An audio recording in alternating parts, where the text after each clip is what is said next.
Assalamualaikum warahmatullahi wabarakatuh. Apa kabar teman-teman penikmat cerita horor dimanapun berada?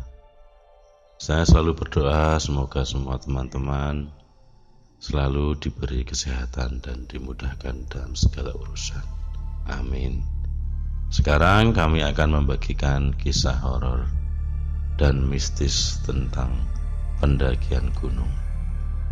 Ini dia kisahnya.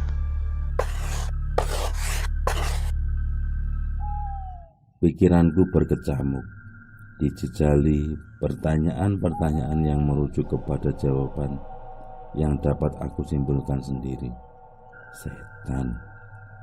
Inikah pasar setan? Aku harus mengembalikan benda-benda ini ke tangan setan. Aku mengurungkan niatku. Aku berniat akan menggeletakkan benda-benda ini begitu saja, berharap si bapak pedagang yang diaku ayah oleh pemuda yang kutemui itu mengetahui keberadaan benda-benda ini. Aku memutar badanku, melangkahkan kakiku untuk mencari tempat yang cocok. Namun, seseorang menghadangku. Itu Simbah. Aku berusaha kabur dari terornya. Akan tetapi cengkramannya begitu kuat mencengkram lenganku. "Ayo, ikut saya," Simbah membentakku. Aku tidak bisa melepaskan genggamannya yang begitu kuat. Aku panik sejadi-jadinya. "Gak usah takut, saya akan mengantar kamu ke pemilik benda-benda itu." Suaranya melembut, seperti tidak pernah membentak sebelumnya. Aku pun tidak lagi berontak. Aku bisa dengan baik mengikuti langkahnya. Aku melihat ke sekeliling pasar. Di salah satu lapak yang mencuri perhatianku, aku melihat sebuah transaksi dari seorang anak muda yang berpakaian biasa saja, dengan pedagang yang menjajakan dagangannya di dalam beberapa kantong plastik berwarna hitam. Aku terus memantaunya, dan tanpa kusangka, anak muda itu ternyata membeli kaki dan tangan manusia yang sudah dipotong-potong. Aku mendadak merasakan mual. Seketika aku teringat dengan bingkisan hitam yang kujumpai di jalur pendakian. Daripada mual berkelanjutan, aku memalingkan pandanganku ke punggung Simbah. Beberapa saat setelah aku melihat transaksi menjijikan itu, Simbah mempercepat langkahnya. Ia menghampiri salah satu jongkok pedagang yang mejanya dalam keadaan miring. Salah satu kaki meja pedagang itu rapuh. Simbah lalu menarik tanganku, seperti memberi kode untuk segera memberikan kedua benda aneh yang kubawa. Tanganku gemetar memberikan kedua benda itu. Di balik wajahnya yang pucat pasi, raut pedagang itu terlihat ramah sekali, sama seperti pemuda yang menitipkan barang itu tadi siang. "Oh, ini dari anak saya ya," ucapnya seraya tersenyum. Tanpa menunggu lama, pedagang itu memakai ranting jati yang semula kubawa sebagai kaki meja, menggantikan kaki meja yang sudah merapuh itu untuk mengokohkan lapaknya berjualan. Lalu koin itu si pedagang hanya memasukkannya ke dalam saku jas yang ia kenakan. "Makasih ya, Dek," ucap syukur pedagang itu. Tak ingin terlena keramahan pedagang itu, aku lantas berlari menuju tenda Yoyo. Kali ini aku tidak dihadang oleh Simbah. Dia membiarkanku berlari begitu saja. Langkahnya sempat terhenti. Ketika sudut mataku menangkap satu orang yang kukenal, aku meliriknya pelan. Itu Ega. Keadaannya sudah terpasung. Dia menjadi dagangan para lelembut di sana. Entah itu sukmanya atau peneraganya, aku tidak dapat memastikan. Ega meminta maaf kepadaku dengan suara lirih. Tanpa pikir panjang, aku kembali mengambil angka 1000 untuk meminta bantuan Yoyo. Menjelaskan semua ini. Yo, bangun yo." Aku merusuh tenda Yoyo. Aku berjongkok di depan mulut tenda seraya menepuk-nepuk kain parasutnya. Lama tak ada jawaban. Aku berinisiatif membuka tenda dengan segera. Setelah mulut tenda menganga lebar, aku dikejutkan dengan Mulki yang sedang membetulkan posisi jaketnya. Bukan nyahut lo, mana si Yoyo? Ketusku. Nggak tahu Dip. Tadi katanya ada urusan keluar dulu, jawab Mulki terbata-bata. Tanpa menutup kembali pintu tenda, aku bergegas berlari menuju tendaku. Pasir yang menelan setiap langkah kakiku membuat lariku sedikit terasa lebih berat. Aku merusuh kembali ke dalam tendaku. Kucai, Ibang, dan Gundi terbangun seketika. Lu kenapa? Tanya Kucai sambil mengucek matanya. Pertanyaannya tidak langsung dijawab. Pintu tenda kembali kurapatkan. Carrier dan sepatu kami menjadi alat untuk menyumpal kembali. Aku mendekatkan telunjuk ke mulutku. Shh. Di luar ada pasar setan, bisikku dengan penuh kehati-hatian. Ibang terperanjat. Ia mengambil sikap seakan hendak memeriksa keluar tenda. Namun Kucai menahannya.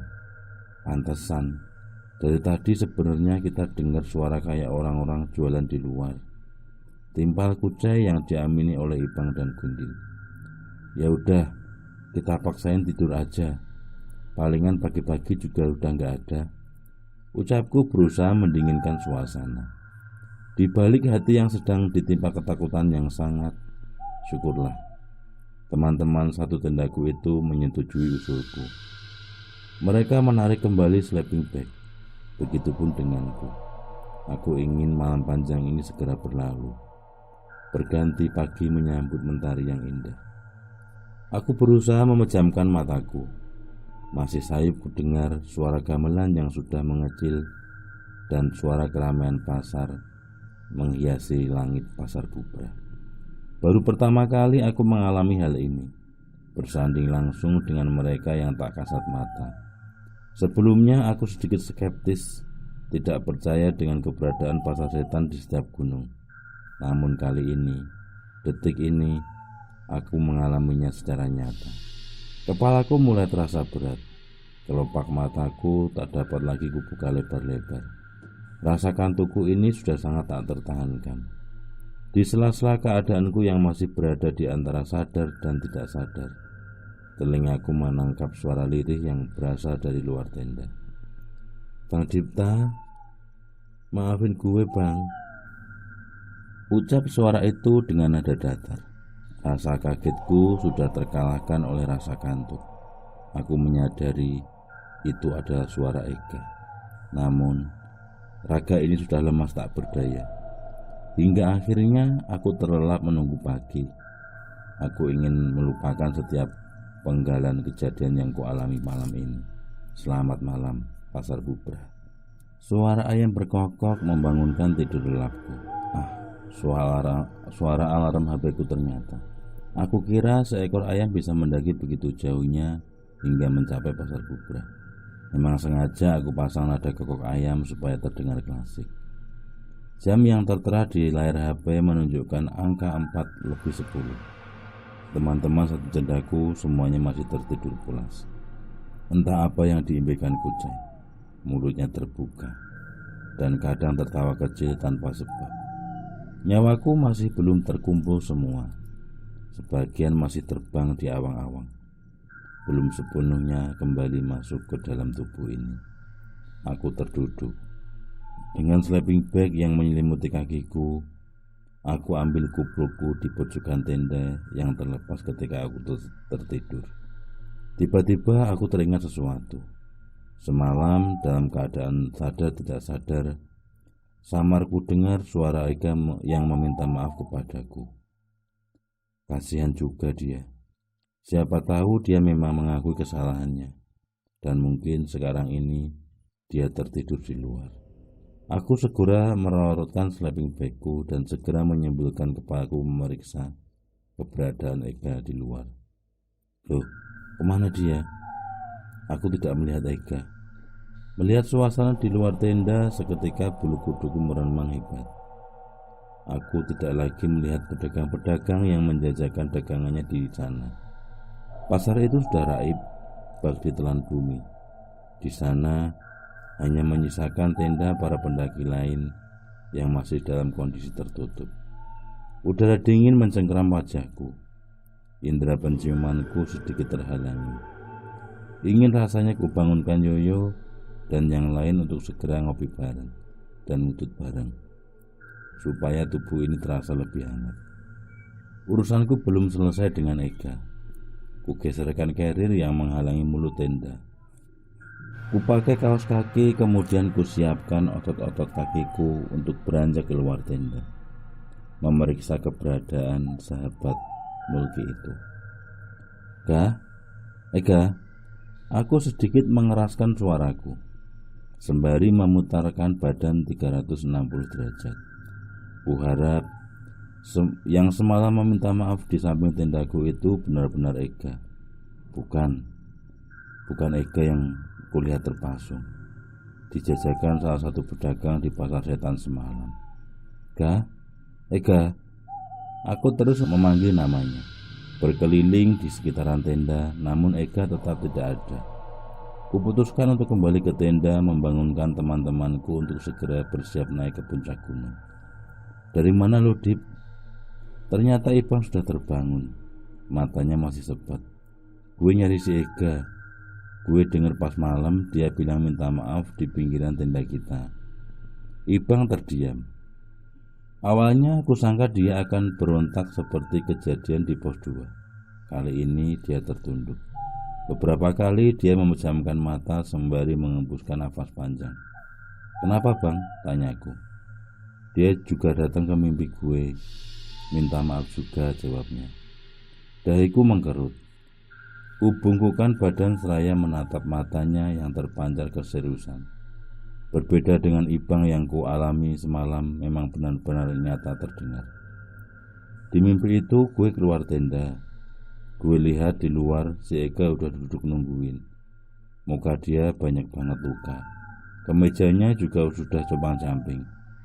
Dia minta maaf terus ke gue sambil nangis. Gue jadi kasihan lihatnya tutup Ibang.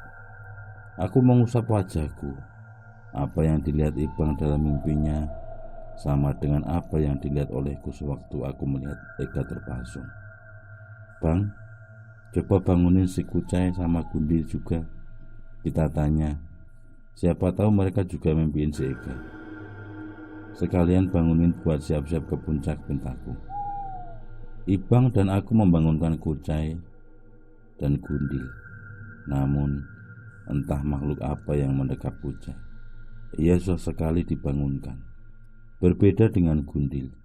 Dia seketika terbangun ketika aku menepuk kakinya. Ibang berinisiatif mengambil air segenggam, lalu dicepatkan ke wadah Kucai. Ternyata cara itu berhasil. Kucai terperanjat, mukanya kesal. Kampret, apa-apaan sih lo? Kucai menggerutu sambil mendorong Ibang. Bangun, kita ke puncak. Ibang menimpal. Dil, Cai, kalian dimimpiin si Ega enggak? Aku langsung masuk ke pertanyaan inti. Kompak, Kucai dan Gundil menggelengkan kepalanya. Lalu aku menceritakan apa yang terjadi padaku pada Ibang. Mereka semua hanya bisa terdiam. Kucai menggaruk lehernya. Dia bilang, udah gak usah dipikirin. Kami merenung sesaat. Beberapa pertanyaan mencemaskan hinggap di kepalaku. Bagaimana kalau itu pertanda buruk bagi Ega di luar sana? Beberapa menit sudah waktuku hilang percuma gara-gara melamunkan Ega. Hampir saja aku terlupa tujuanku untuk melanjutkan pendakian ke puncak. Gue bangunin si dulu, ucapku. Aku beranjak keluar tenda, melangkah perlahan menuju tenda Yoyo. Bangun, yo, Ki, Desti, ayo kita siap-siap, seruku dari luar tenda. Tak lama pintu tenda terbuka. Mulki yang membukanya. Kulihat ke dalam. Di tenda itu hanya berdua. Aku lagi-lagi tidak melihat Yoyo. Loh, si Yoyo belum juga balik. Belum, Dip, jawab Mulki.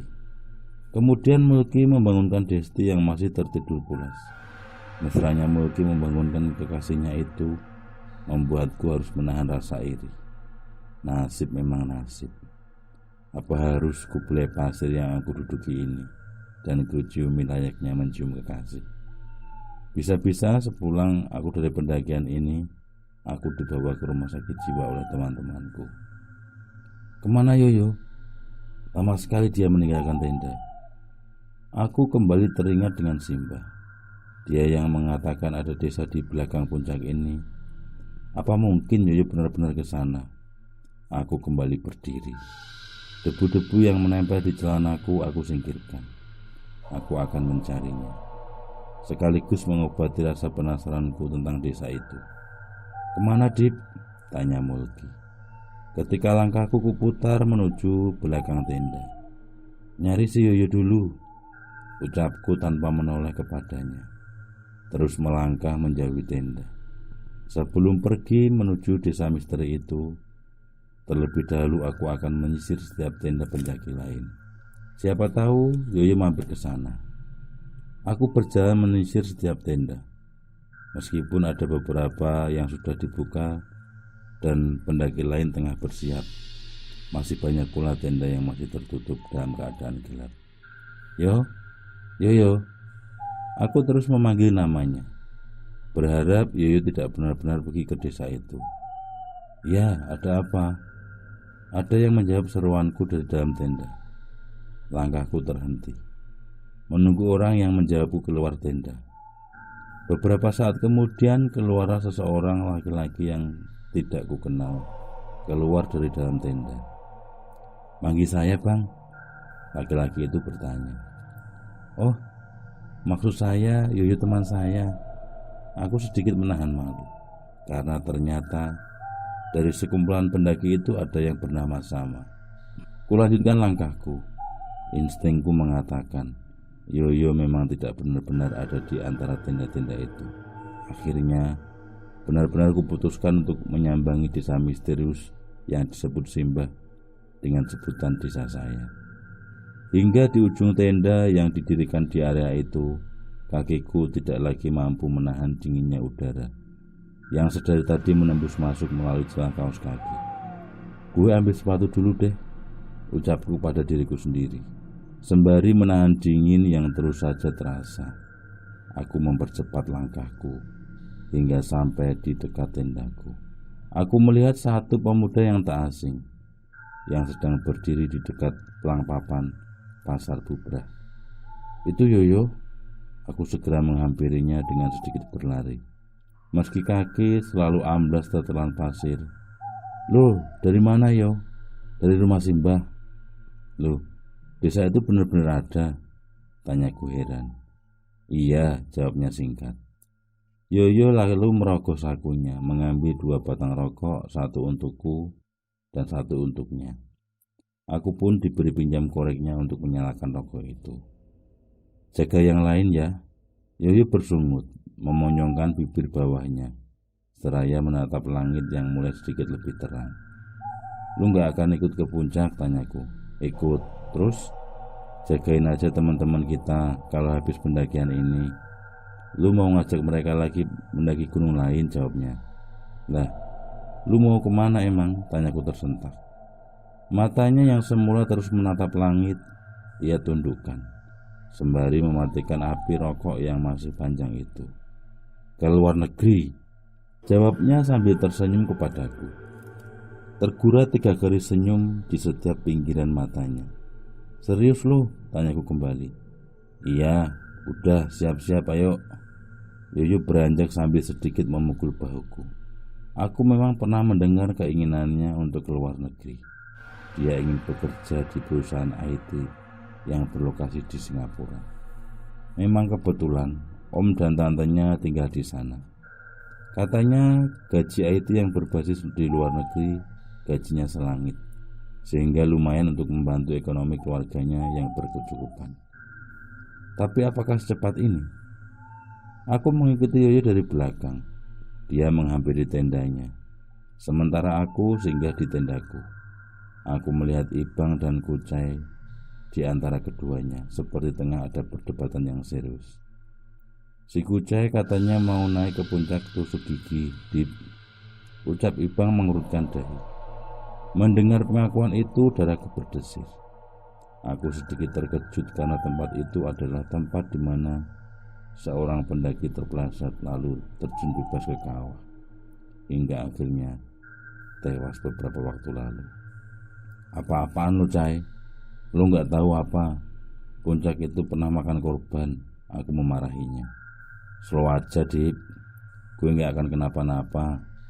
Gue penasaran aja pengen naik itu puncak. Lu bisa jamin kalau lu kenapa-kenapa, kita juga yang repot. Ingat ibu lu. Gak usah macem-macem deh, Cai. Aku terus menggerutu. Pokoknya gue gak akan apa-apa, gue yakin. Ucapku Cai bersikuku dengan pendiriannya. Aku melihat wajah yang penuh keyakinan dari Kucai. Dengan berat hati aku tidak bisa melarangnya lagi. Ya udah, ayo kita kumpul dulu, seruku sembari menahan kekesalan. Kami berkumpul di antara dua tenda, tendaku dan tenda Yoyo. Seperti apa yang dilakukannya di base camp. Yoyo memimpin doa. Guys, pendakian ini gak akan pernah bisa kita lupain. Sebentar lagi kita berdiri di tanah tertinggi di gunung ini. Semua lelah akan sirna, semua harap akan segera terkabul. Yoyo bertutur bebarengan dengan kepulan asap dari nafas yang ia hembuskan. Dari sini, gue udah titip ke si Dipta. Kalian mau mendaki kemanapun, percaya sama dia. Sekaligus, ini pendakian terakhir gue bareng kalian, lanjut Yoyo. Matanya menatap agak lama kepada Mulki dan Desti. Perkataannya membuat semua bingung. Ibang, Gundil, Mulki, dan Kucai saling memandang. Lu mau kemana sih, Yo? Tanya Gundil. Mau keluar negeri dia kayaknya. Jadi mau menetap di Singapura. Aku menjawab pertanyaan Gundil. Santai aja kali, Yo. Kalau lu balik ke Indo, sempet-sempetin aja mendaki bareng kita lagi. Ucap Ibang sambil menepuk-nepuk bahu Yoyo. Yoyo hanya membalasnya dengan senyuman dan berkata, udah, kita berdoa dulu. Berdoa, mulai. Kami menundukkan kepala. Bukan hanya itu, lisan dan hati kami berkolaborasi memanjatkan doa pengharap keselamatan dari Sang Pencipta. Matahari masih sedikit malu-malu menunjukkan dirinya di balik desiran angin dingin yang membuatku bergidik. Tatapanku tertuju fokus kebijakan tertinggi di Gunung Merapi. Berdoa selesai.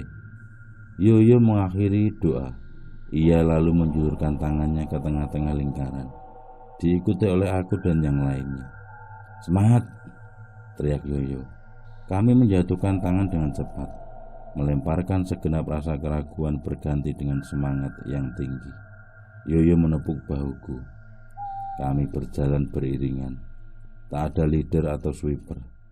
Semua mata tertuju pada titik yang sama. Kontur pasir yang terus menelan langkah kaki sedikit menghambat. Padahal yang terlihat oleh mata, puncak sudah sangat dekat. Namun apa daya, sebuah penglihatan hanyalah ilusi yang dapat menipu diri. Dip, yo, bentar, teriak Mulki dari belakang. Aku dan Yoyo menoleh. Desti nampak memegangi kepalanya. Segera aku berlari ke tempat mereka berdiri. Pusing, orang Desti. Wajahnya sedikit pucat. Mungkin Desti sudah banyak mengeluarkan darah. Aku khawatir. Jujur, ini yang aku khawatirkan jika membawa orang yang sedang haid. Bukan hanya mitos yang kupercayai. Ada sedikit penjelasan ilmiah yang membuatku tidak mau membawa Desti ke sini. Balik ke tenda aja, Des, tunggu di sana. Desti menatapku, lalu menatap Mulki. Tatapan itu sama seperti sesaat sebelum Desti mengancam hubungannya dengan Mulki. Ah, terserah deh, gumamku dalam hati. Desti tetap ingin memaksakan. Mulki memintakan minum untuk kekasih egoisnya itu kepada Yoyo dengan sukarela. Yoyo memberikan botol minumannya kepada Mulki. Setelah Pangeran Mulki memanjakan ratunya, kami melanjutkan langkah. 1 jam waktu tempuh dari tenda ke puncak Merapi. Pemandangan indah dari matahari yang masih mulai terbit, dan pemandangan mengerikan dari kawah yang seakan ingin melahap tubuh-tubuh yang bengal tersaji di sana. Sekian, bersambung. Itulah cerita yang bisa kami bagikan hari ini. Semoga bisa diambil pembelajaran dari semua cerita yang tadi kami bacakan. Sekian dari saya. Assalamualaikum warahmatullahi wabarakatuh.